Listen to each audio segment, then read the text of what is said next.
my name is Giuseffi. Welcome to the very first episode of Suddenly Sensational, where we will explore what happens when people immerse themselves in their passions, take a leap of faith, risk it all, and discover that they are suddenly sensational.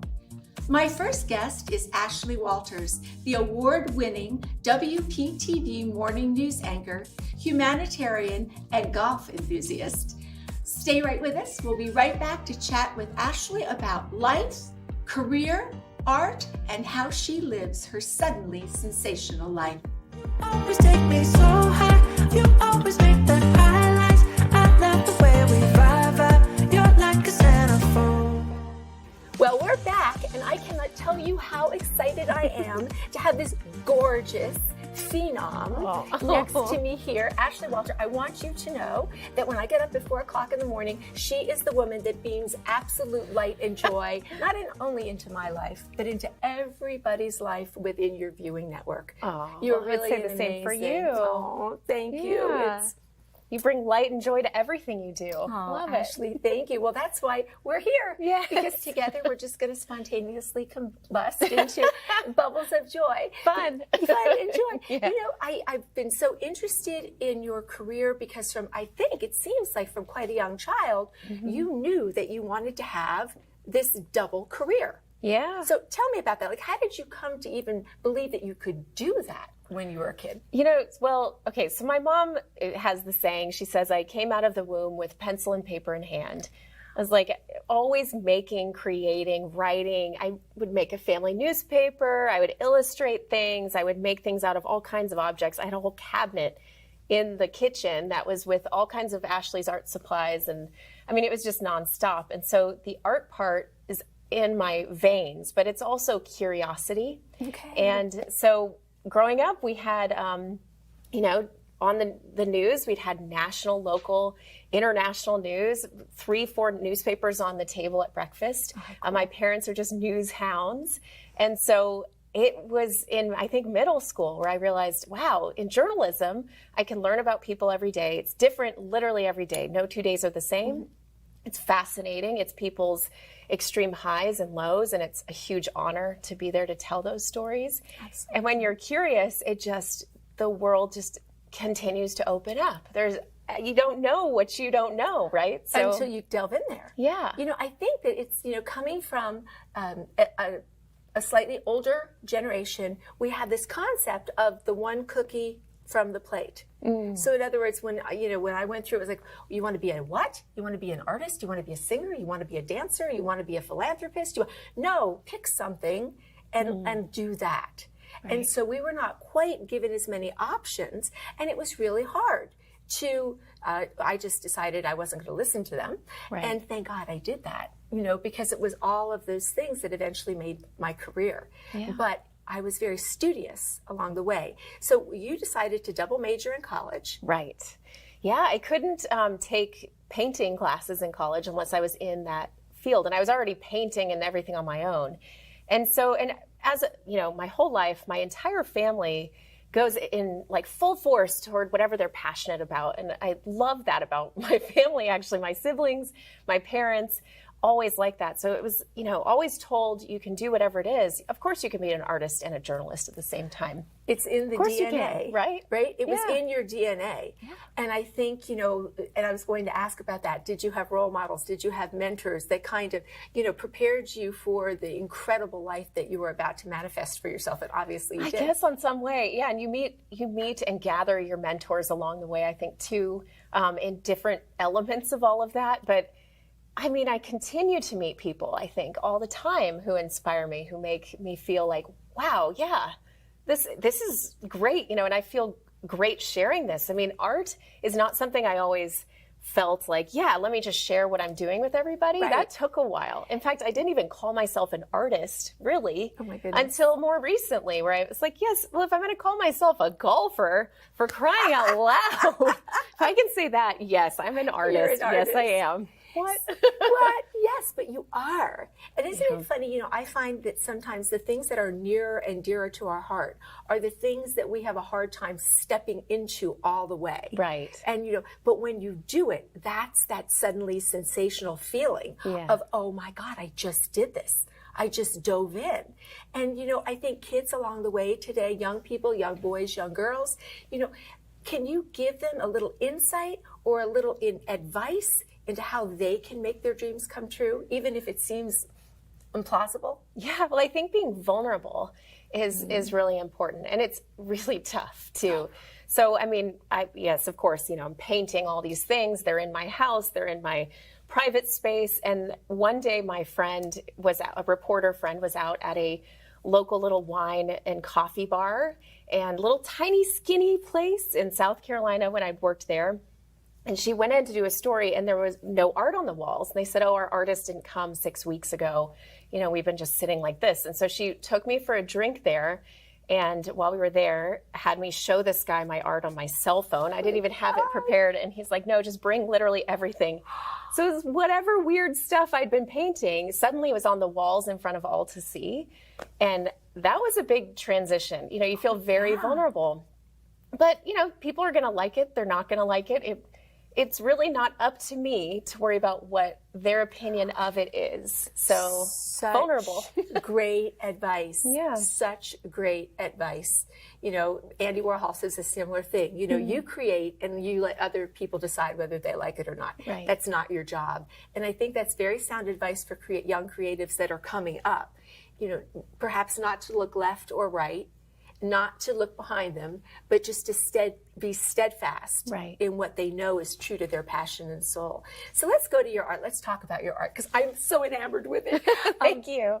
You know, I think one of the things that I've noticed about what you paint is that you take ordinary, everyday life experiences and you create them as a suddenly sensational moment for the viewer, because you kind of direct us to pay attention to something that we would see every day in Publix.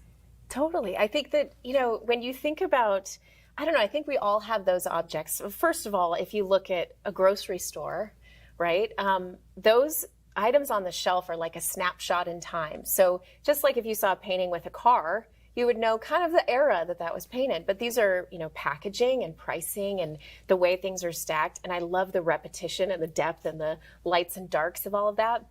But it's also that I think I connect with brands and things and objects just like anybody else. You know, a certain piece of fruit might remind you of a family member. A certain type of butter that you bought was like, oh, grandma always got that, you know, and those things actually, they translate to a mood and a feeling. At least I connect with them in different ways. Sometimes I play with that a little bit. But yeah, I feel like the ordinary stuff is really what connects the dots between the big things in our life. And that's actually what makes up what's really important, right?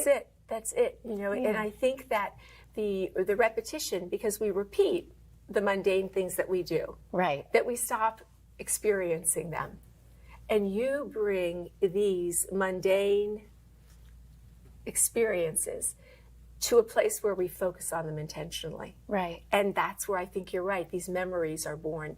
So we were chatting earlier about, you know, I'm in love with your light, the light that you use. And I discovered that you are a Californian. Yes, that's right. and the California light is extremely blue and clear and harsh, I guess, because of the way the sun is there and the mountains and the scape. So tell me about how the light that you use in your painting, you know, how did you come to this style? Because you really have a unique style. I've never seen anything like it.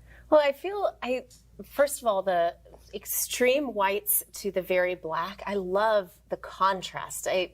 Just to me, that's, and I push those things a lot in my work. And I also love how shadows even have color and reflection and playful, I don't know, movement and shape. So I don't know. It's like just the more extreme the light at times, I think the more lively it is. And I feel like there should be a freshness and a pop.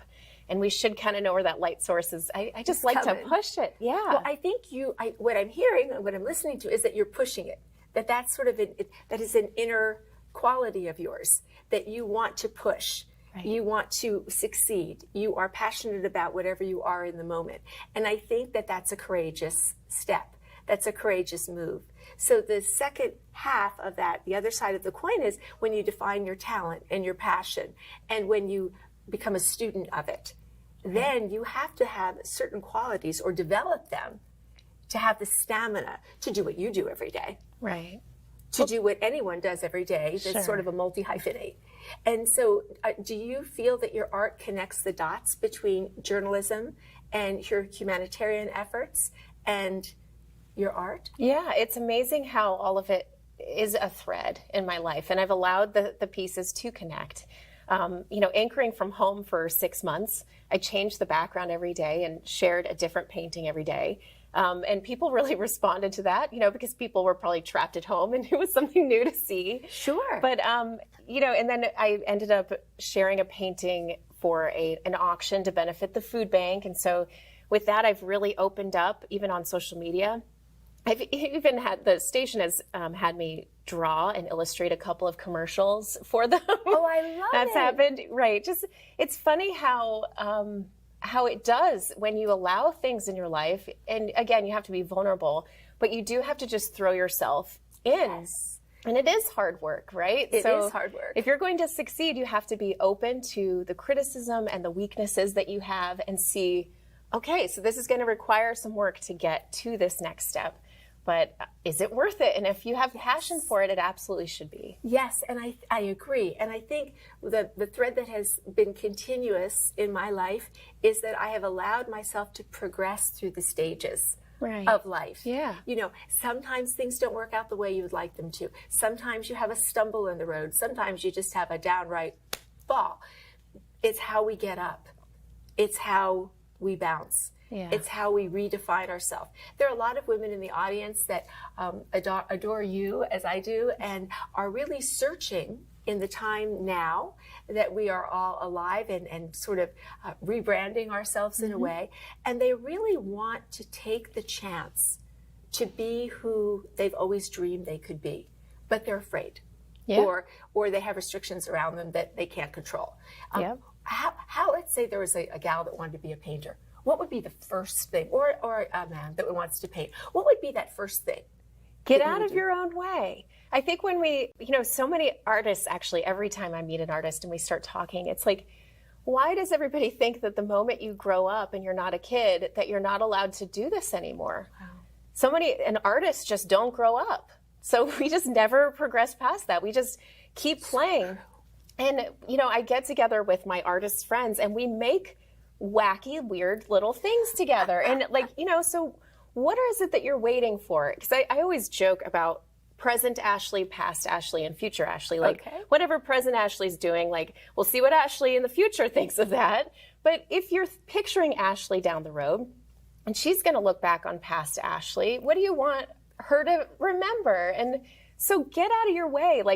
Go make something. Go to a museum, wander around, see, you know what? I love that color. I'm going to go try to paint something on canvas. You do not have to show it to anybody, but I suggest you do. What's the harm in that? So I don't know, just do it. Take the step, take the time for yourself and go have some fun. And silence that inner critic. Right. I think that's the one. We're our worst critics. Yeah. And I think that's the one piece of advice that I would give no matter what we attempt to do, that silence the inner critic. Yeah. Because no one cares. So why are we holding ourselves back with a record that we should have broken a long time ago? Right. The inner critic. Well, I'm so excited for our next part of our interview because we're going to go into the studio and we're going to look at some of Ashleigh's amazing art and chat about that. So stay with us. We're going to have a word from our sponsor and we'll be right back. One of the things we didn't get a chance to talk too much about is Ashleigh's involvement in our community and how much you really do and how much you really care for all of the wonderful, wonderful community activities and resources we offer our citizens. So Ashleigh, I'm going to let you take this away from here and introduce Katie.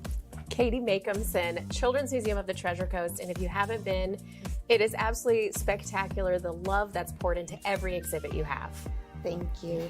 We are up in Jensen Beach in Martin County. We are a fun children's museum exhibit that has hands-on exhibits for kids anywhere, we say crawling, up through about 12. And we have a little mini town, we have a ship side. So it's really where kids get to enter their world. Everything is built for them. They get to learn about money and how community works and experience new things. And there's a whole grocery store in there. I would have just lived in there as a child, not to mention a pirate ship. Oh yeah. It's amazing. And I hear that there is an exhibit that's coming. So let's talk about that for a second. We've partnered with WPTV, with Ashleigh. We are building a newsroom exhibit. It's opening this summer, and it's going to be where kids get to not only do your role as an anchor, but also be a producer and learn the production side of doing film. Well, that's the next generation of Suddenly Sensational future news anchors and play enthusiasts. Well, thank you all. I can't wait to bring my grandson and my granddaughters up to see the exhibit. Ashleigh, again, thank you. Oh, thank you. This was so fun. And we'll see you soon. Thank you. Well, we are back with Ashleigh. I am so excited because now we get to see some of Ashleigh's fabulous art. Okay, so I'm blown away by this. I'm already getting like a sugar crush. How did you know that this is my favorite aisle? Oh, well, see, that worked out pretty well. I love it. So share with us about how you compose these beautiful pieces and make the ordinary so sensational.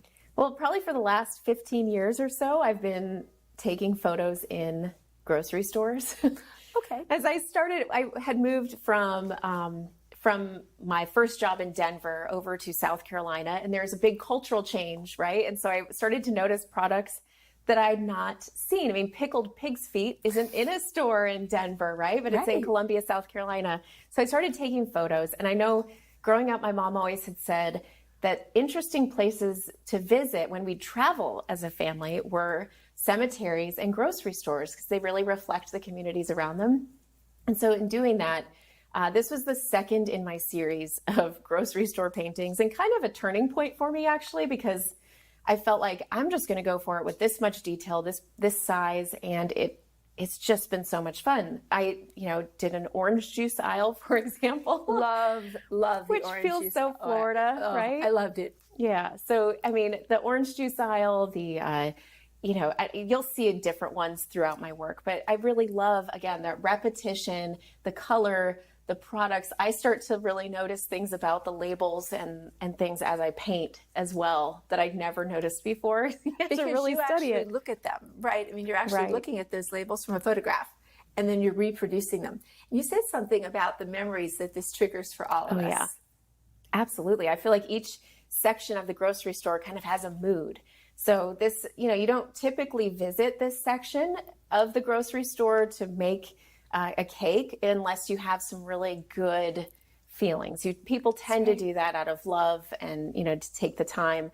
But every section has a different feel. I mean, maybe the meat section has a kind of a weird other feeling entirely. Orange juice, it's that super bright and it's we consider it healthier. And, I think about prosperity with Florida, with orange juice and some things like that. They all have kind of a personality. Ashleigh, how long does it take to do a painting of this size and detail? I can't really even keep track because I have so many paintings in the works at any one time. I probably have 15 paintings going right now. Oh my gosh. In different sizes. So I go to it and I will work on it for 3, 4, or 5 hours in a day and then set it aside, or, a couple of hours here and there. And so it takes months. And then suddenly, boom, there it is. It's done. And you have some of your beautiful work displayed here in Palm Beach. Yes, on Worth Avenue at Gallery Biba. How cool is that? Yeah. I'm going this weekend. Oh, fun. I want to see you right there. I love it. Because it's just exciting for me to see how you are evolving as a painter. Yeah. From just when I started following you, which was not that long ago, and to see from one painting to the other how you're evolving, the subject matter is evolving. And for me, so far, this is now my favorite because you have now made the the icing aisle suddenly sensational. Yeah, it's fun. And I tackle it and I end up, as I go, I end up moving objects around. I'll change colors. I'll add things that don't really exist or take things away that I think are a distraction. And it's a journey for me too. I never know quite where it's going to end up, but it's a lot of fun. And so do you feel that this will be the kind of art that you continue, or do you feel at some point you may totally change, stop doing these still lifes, and move into a totally new format and a new way of seeing the world? I think my brain is always, and maybe it's just a creative type personality, my brain is always working on other things I could tackle, other approaches to my paintings, other subject matter, maybe plein air painting, being outside to paint the landscape in person. I don't know. I think it's just a constant challenge, and I'll keep pushing it, and who knows where it will go next. I can't wait. But I wanted to show a couple other fabulous pieces of yours before we go. So this one I called Simmer Down. I love it. Yeah. So these are a lot of the objects that are in our kitchen that are regularly used. My husband's a big, amazing cook. I'm very fortunate for that. And the artichoke really speaks to life in California. I don't know. I just feel like that's where I started having so many artichokes in life, was right from childhood. It just always connects back to that place for me for some reason. But yeah, it just, I don't know. It's fun to combine things that I see in everyday life, and I don't know how other people are going to experience them or if they'll connect at all. But it doesn't matter. Yeah, it doesn't matter. Because you paint for yourself as well as for those who admire it from afar. Yeah. Artichokes are big with me, very big, because as a Sicilian little girl, Grandma, I've been eating them since I could eat. So wonderful. I just love them. I know. So it's a big hit for me, this one. That's right. And then this one is called Let Us Be Grateful, which obviously, again, I love the play on words and kind of double meanings. But I just love the repetition again, the super darks, the playful nature. I mean, again, being able to move things around, but I'll add all kinds of little pops of color in there that don't really exist in life, but it feels somehow right to me. And it's very familiar, but a happy place. Happy, and it's beautiful. Thank you. I mean, a lot of times we have to add things to what we create to make them more lifelike. Yeah. Even though if they don't exist, our eyes need to see it. My last question, quick one. Do you have a favorite color? Oh, goodness, it's so hard. Cornflower blue has always just been such a favorite of mine, but I wear different colors every day. I mean, I have like the spectrum of color based on my mood and how I want to feel. Mm-hmm. And I'm sure you have a lot of tricks like that up your sleeve. Well, color in the spectrum that I work within is the color of mental serenity. And it's people that process things and think about things. And once they have things in their mind the way you want them to be, then they move through all the other emotions, and they live in a very elevated space. And I would say that you do, my dear friend. And I hate to close. This has been fun. I think that thank you, Ashleigh, from the bottom of my heart. Let's put away our beautiful paintings, because we're going to have a little toast. So fun. Of course, we're drinking orange juice for the orange juice painting. We're having because the orange juice painting, which you are seeing, is absolutely one of my favorite, and it's now hanging in some very fortunate person's home. Yes. So thank you. Thank you. Much This was love. a treat. And can't wait to see how you evolve. And I can't wait to see how each of you now begin to live your suddenly sensational lives.